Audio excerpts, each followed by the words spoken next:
She was 18 years old, and she had been sleeping in a livestock barn for 9 days. Not a modern barn, an old one, with gaps between the boards and a smell of dust and hay and cold iron that had been absorbing decades. Her name was Josie Pruitt, and she owned a horse blanket, a paperback book with the last 40 pages missing, and $10 folded into the lining of her coat. The $10 had been there for 8 months. She had decided, the first night she slept in that barn, that she would not spend it on anything small. When she finally spent it, in the county assessor's office on a Tuesday in November, signing the deed on a derelict stagecoach inn that had been sitting empty on a creek road outside of Myrna for 22 years. The clerk thought she was making a mistake she would understand by spring. The man who had brought the deed to the counter said so directly. He said a roof like that one would be down by March, and she'd be sleeping in a barn again, and at least she'd still have her $10.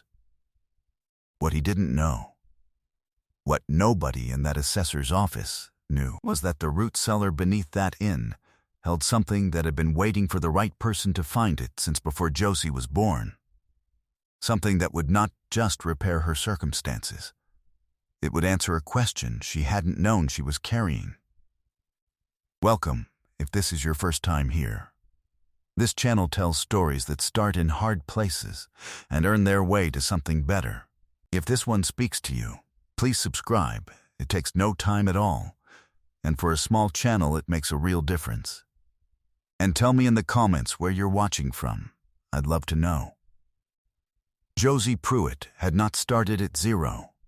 She had started at something less than zero, which is different, because zero at least has a clear floor. Her mother, Darlene, had worked the breakfast shift at a truck stop diner on Route 9 for most of Josie's childhood.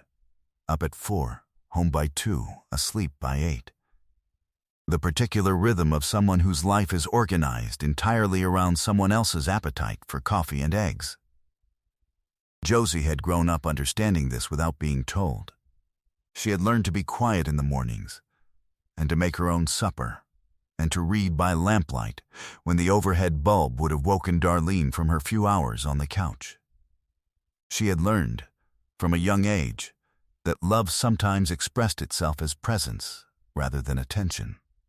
That Darlene was there, in the apartment above the hardware store on Clement Street, every evening, which was more than some people had, and which Josie had counted. The apartment on Clement Street had 3 rooms.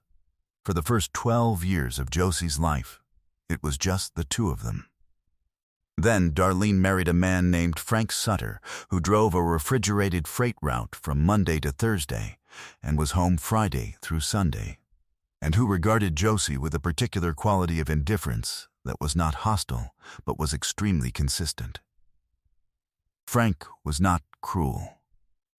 He didn't need to be. He simply organized the apartment, the television schedule, the grocery list, the conversation at supper, around himself and Darlene, with the reliable thoroughness of a man who had never been asked to consider that other people in a room might have preferences worth accounting for. Josie ate. She said goodnight. She read her books with the door shut. She was 12 years old. She was 14. She was 16. At 17, she got a job at the hardware store below the apartment, stocking shelves on weekends and after school. The owner, a man named Terry Holt, who had sold pipe fittings and paint thinner on that same corner for 30 years, paid her $8 an hour and occasionally forgot to for 2 or 3 weeks at a stretch. Then caught up in a lump, which was not ideal, but was reliable in its way. She saved. Not fast, but steadily. The way you save when you have no particular goal except the vague but pressing sense that having something set aside is better than not. When she turned 18, Frank sat her down at the kitchen table, Darlene at work, the apartment quiet, and said that with her being legally an adult now, and with his and Darlene's situation being what it was, it seemed like a natural time for Josie to think about making her own arrangements. He said this carefully, in the tone of someone presenting an obvious conclusion that had simply taken a while to articulate. He said he and Darlene had talked about it. He said Darlene agreed this was probably for the best. He slid a piece of paper across the table. It was a list of rooming houses in the county, printed from a website, with the cheaper ones circled in blue pen. He'd done research. He'd taken time. She sat at the table for a moment, looking at the paper. She said, "Did my mother write any of that down?" Frank said Darlene had been part of the conversation. Josie said, "I'd like to hear that from her." Frank said Darlene was at work. Josie folded the paper in half. She set it on the table. She went to her room and packed what fit in a duffel bag. She was done in 20 minutes. She took her savings from the coffee can in her closet, $231, which she had put there herself, and she put on her coat with the $10 in the lining, and she walked out. She did not leave a note. There was nothing she wanted to say that she trusted paper with. She called Darlene that evening from a payphone outside a gas station. The call connected. There was a pause, longer than it should have been. Then Darlene said, "It's just for a while, Josie, until things settle." She said it in the tone of someone repeating something they had been told. Josie listened to the full sentence. She said, "Okay, Mom." She hung up. She stayed 2 nights at the cheapest of the rooming houses on Frank's list, which cost $32 a night, and had a shared bathroom that smelled of mildew and a radiator that clanked from midnight on. She could not afford a 3rd night. She found the livestock barn, abandoned, on a parcel of land with a faded no trespassing sign she respected enough to feel guilty about, but not enough to sleep in the cold instead, and made herself a place in the corner between the old stalls. The horse blanket had been hanging on a nail by the door. She took it down and used it, and told herself she would replace it. Someday, when she could. She went to work at the hardware store every day. Terry Holt saw her one morning coming in from the direction she never usually came from, and he looked at her for a long moment and he said, "You need lunch today?" She said she was fine. He said, "I've got a sandwich I won't finish." He put half a turkey sandwich on the counter by the register and went back to the stockroom. She ate it. He never said anything more about it, and neither did she. On the 8th day in the barn, she was sitting against the wall eating crackers from a sleeve she'd bought at the gas station when she heard someone come through the gap where the door didn't quite close. It was a woman about her mother's age, in a county assessor's jacket with a clipboard. She had come to post an updated no trespassing notice on the property. She looked at Josie. She looked at the horse blanket. She looked at the duffel bag. She said, "How long have you been here?" Josie said, 8 nights. The woman's name was Carolyn Fitch. She had worked the assessor's office for 14 years. She sat down on an old wooden crate without being asked and said, "There's a property on Briar Creek Road that the county can't move. It's been on the delinquent rolls since before I started here." She pulled a sheet from her clipboard. Myrna Station. Used to be a Stagecoach Inn, 1890s to about 1930. After that, a family property. Last owner died with no will and no heirs we could locate. 22 years on the rolls. She held the sheet out. The back taxes come to $9.85. County will take 10 for the parcel and the building both, just to clear it. Josie took the sheet. She read it. She said, "What's wrong with it?" Carolyn said it needs a new roof. It needs new windows. It needs someone to care about it. She paused. That's not a small list. Josie said, "Has anyone else looked at it in 22 years?" Carolyn said, 3 people. All 3 walked away when they saw the roof. Josie folded the sheet. She put it in her coat pocket, on the side opposite the $10. She said, "Can I see it tomorrow?" Carolyn drove her out the next morning, a Tuesday, early enough that frost still sat on the creek grass on both sides of Briar Creek Road. The inn appeared around a long bend, a two-story structure of board and batten siding gone silver gray with age, standing at the fork where the old stage road met the creek crossing. It was larger than the sheet had prepared her for, 40 feet long at least. A covered porch that ran the full front and one side, its posts still standing but its railing gone in sections. The roof was the problem. She could see the problem from 50 yards away. The north half had lost its shingles entirely, the bare roof deck exposed and in places soft. A long dark stain on the ceiling of the upper porch marking where the water had run for years. The south half was different, still shingled, still holding. She stood on the porch and looked at the south half for a while. Carolyn said, "The structure is sound. Below the roofline, the framing is old-growth timber. They don't rot the way modern lumber does." Josie said, "What's behind the building?" Carolyn led her around. Behind the inn, set into the slope of the creek bank, was the root cellar.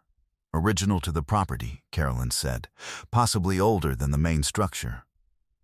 Heavy oak door, iron hardware. Padlocked. Carolyn didn't have a key. Josie crouched down and looked at the padlock. Old, A-lever tumbler style with a manufacturer's name she didn't recognize. She stood up. She looked at the bank, the way the cellar sat inside it, the way the oak door had weathered but not failed. She said, "I'll take it." Carolyn looked at her. She was not unkind about it. "Josie, it's November." Josie said, "I know what month it is." Carolyn looked at the roof, then at her. Then she said, "All right, I'll process the deed this afternoon." She paused. The padlock key might be inside. People often left things inside when they left. Josie paid $10 at the counter that Tuesday afternoon. She paid it in coins she'd counted from the lining of her coat, one at a time, the particular sound of a decision being made. The clerk, a younger man named Davis, stamped the deed without looking up.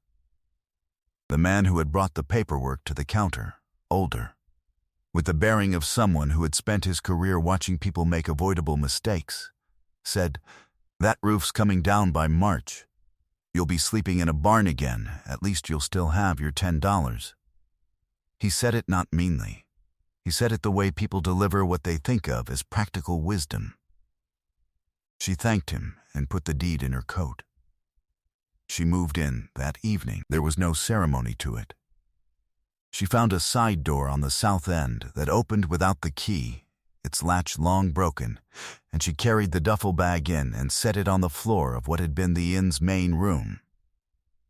The room was large, 20 feet wide, with a low ceiling of beaded board gone dark, and a plank floor that creaked in a regular pattern she'd have memorized within 2 days. An old iron stove sat in the corner, pipe still connected to the wall fitting. The stove was sound.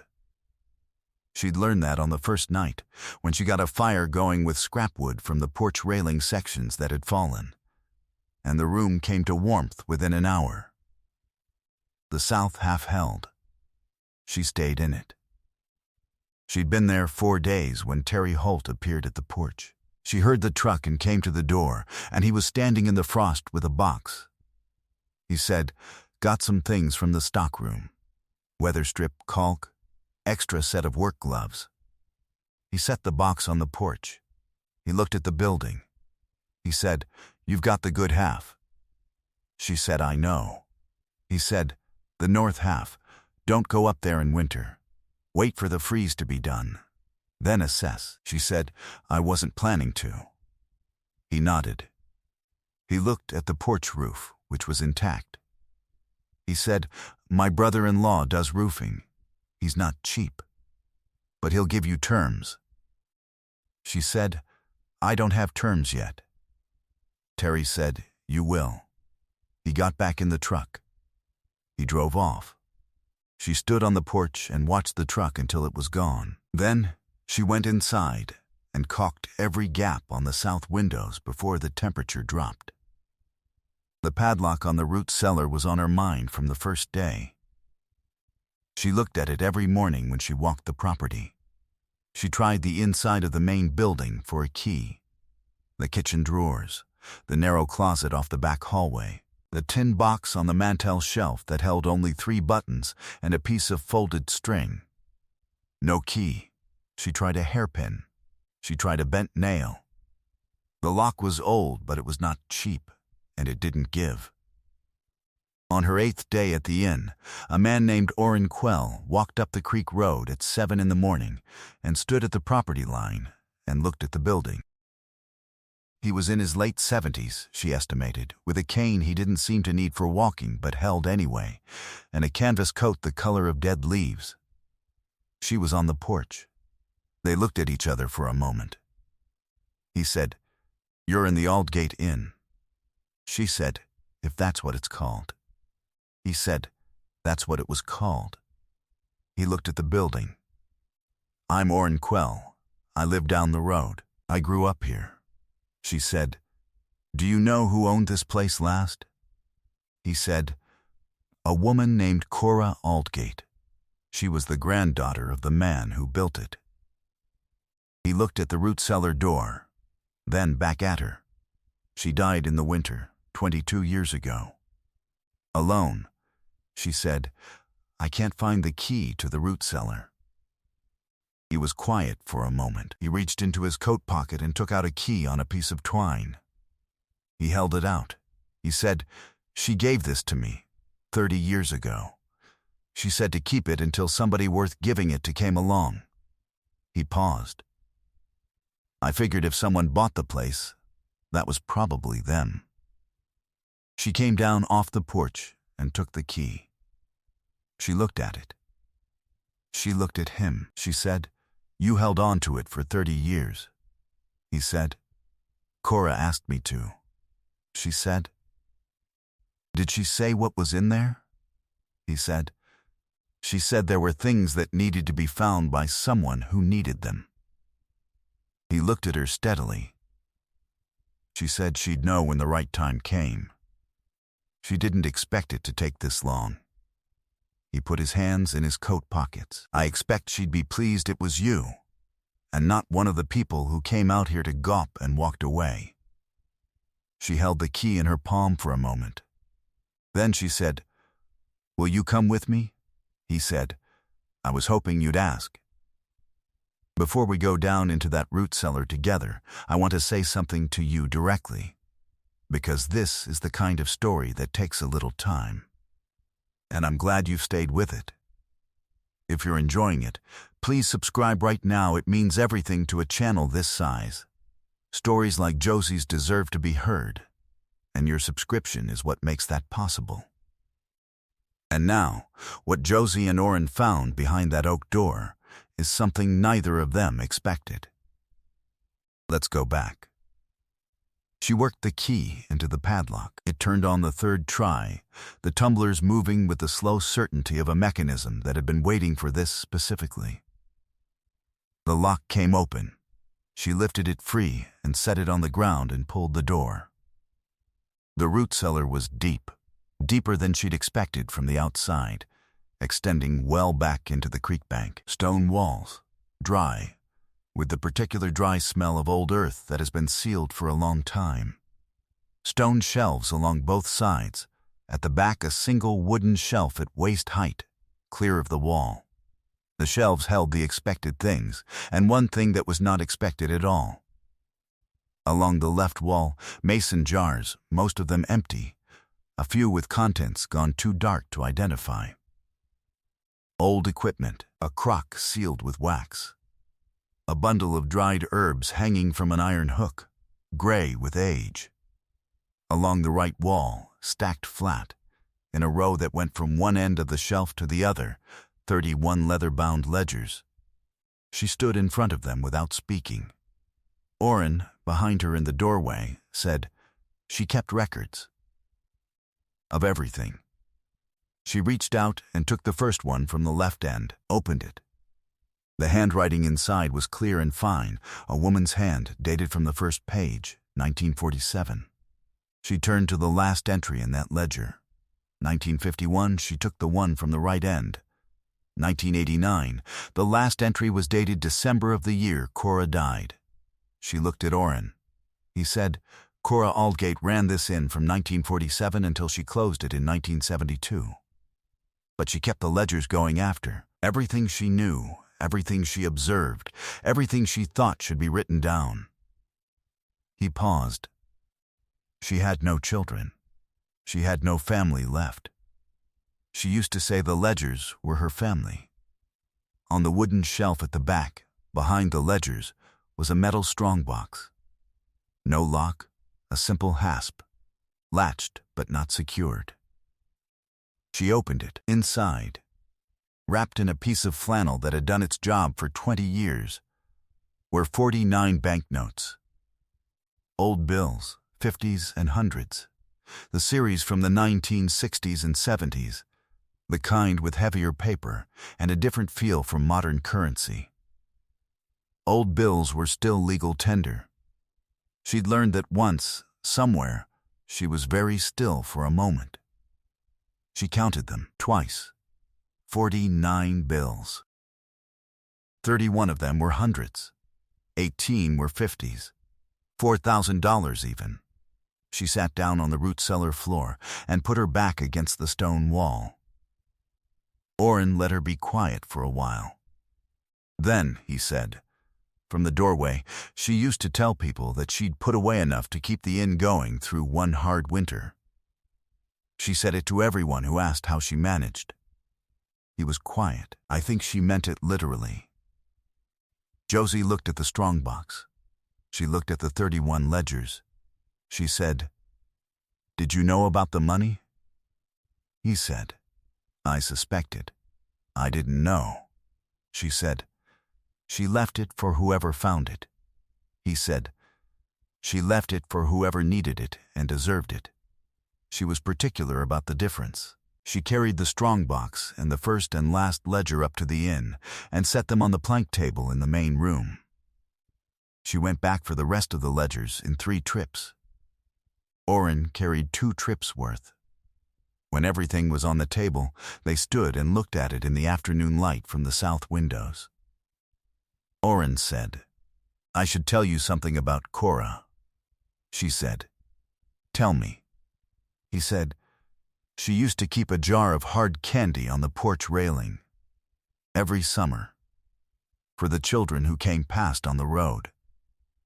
He looked at the window. It sounds small. But there were summers the jar was the only sweet thing some of those kids got. She never said anything about it. She just kept it full. He looked at Josie when she closed the inn and stopped putting the jar out. My daughter, she was 8, asked me where the candy had gone. She asked me every summer for 3 years. Josie looked at him. He said, "Cora knew what it was like to have nothing. She grew up with nothing. This inn was everything she built."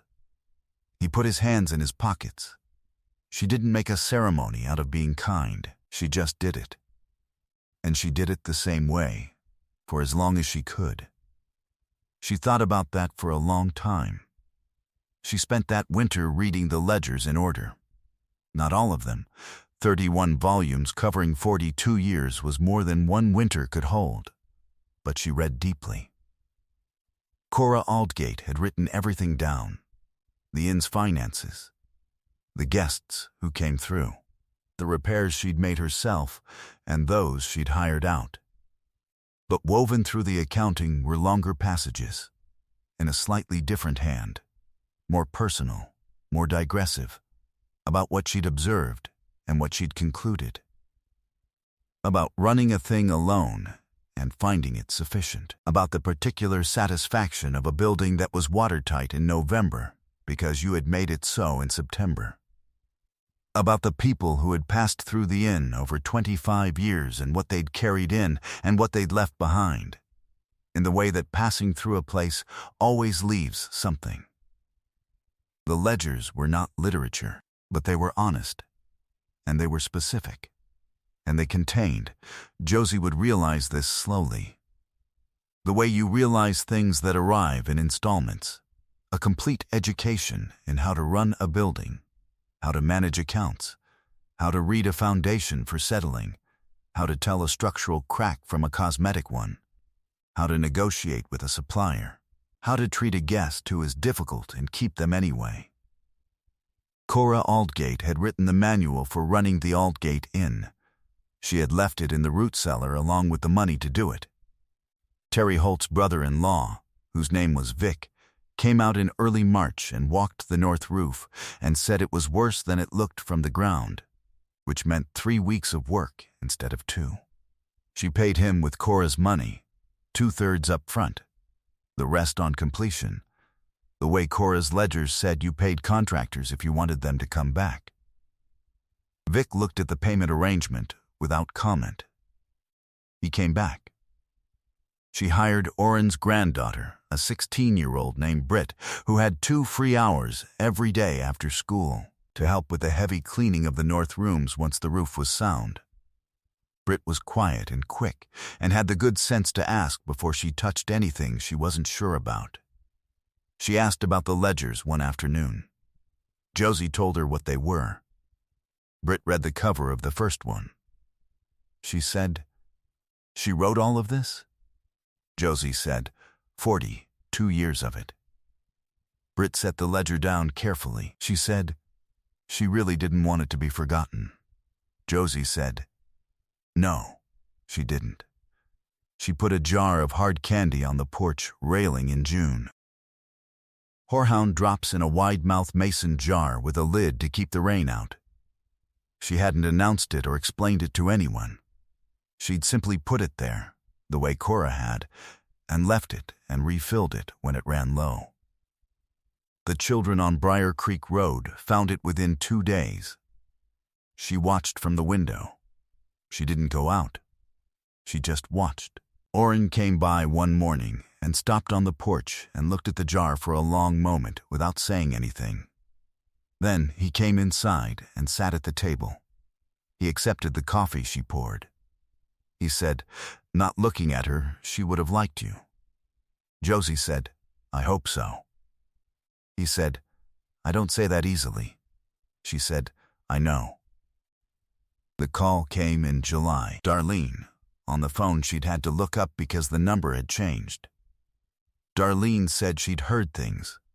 From Terry Holt's wife, who had a cousin near Myrna, the particular geography of small-town news. She said she'd heard the old inn on Briar Creek Road was being fixed up. She said she was glad. She said, with a careful softness, that Josie recognized from a long way back that Frank had moved to his sister's house in the spring, and that she was on her own now on Clement Street, and that things were a little tight, and that she hoped Josie knew she'd always been welcome, that the situation with Frank had been complicated, and that she hadn't known how to. Josie said, Mom. Darlene stopped. Josie said, I know things were complicated. She meant it. She had thought about it enough to mean it. I'm glad you called. She meant that too. But I've got a lot of work to do here. I need to stay focused on that right now. Darlene said, Of course you do. A pause. Can I visit sometime? Josie said, Let me get a room ready. She meant that too. She just needed it to be on her own terms, in her own time, in a building she had made worthy of someone staying in it. Frank did not call. She hadn't expected him to, and she found she had very little feeling about it either way. He had handed her a list of rooming houses in blue pen, and she had taken that list and turned it, somehow, into a deed, and a root cellar and a jar of candy on the porch. There was nothing she needed to say to Frank that those facts didn't say better. The inn had 4 rooms ready by September. Not all 11. The inn had been built to sleep 11, and she had years of work ahead to get there.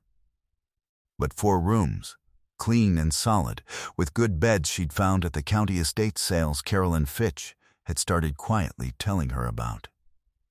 and curtains she'd sewn herself from fabric bought by the yard, and a pitcher and basin on each dresser in the old way, because it was right for the building, and because Cora's ledgers showed she had always done it that way.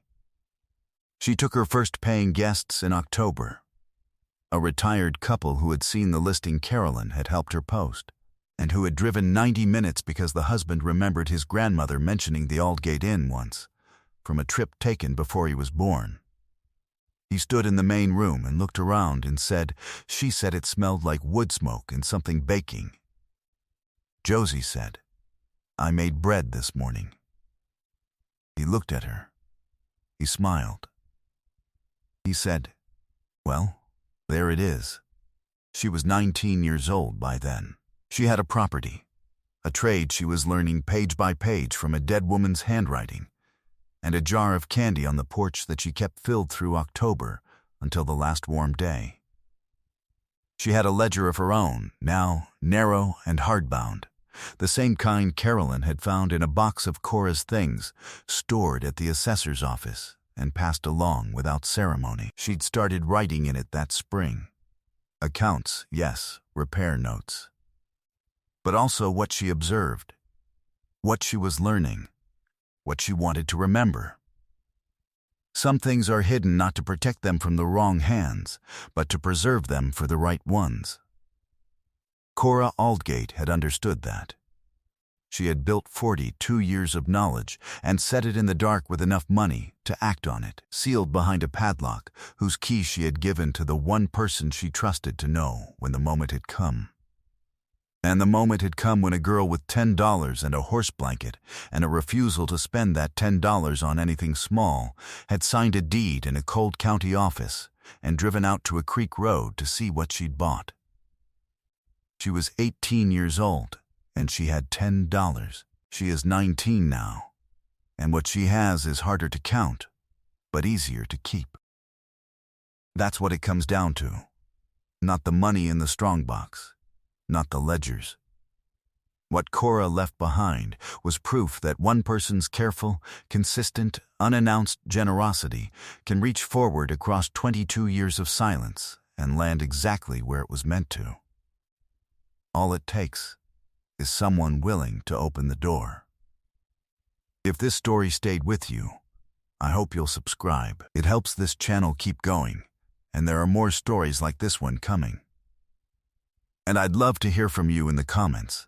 Has there ever been a moment in your life when something you almost didn't do turned out to be the most important thing you did? Whatever size or shape that moment came in, I'd love to hear about it. See you in the next one.